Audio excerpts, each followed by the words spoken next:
ধর্ষণ মানছি না, মানব না, মানছি না, মানব না। এই বাংলার মাটিতে আর কোন মায়ের ধর্ষণ মানছি না, মানব না, মানছি না, মানব না। আমার বোনের রক্ত, আমার বোনের রক্ত।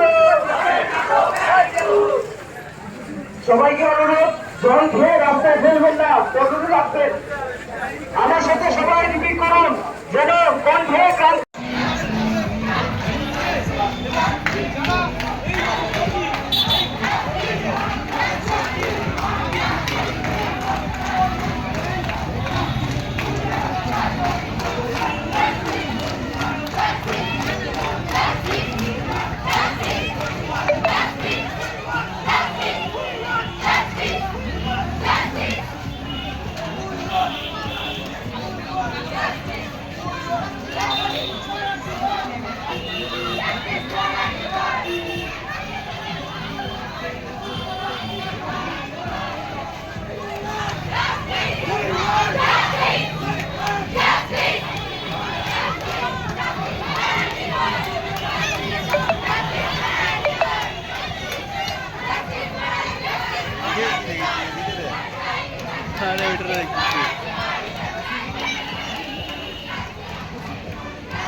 Ha ha ha!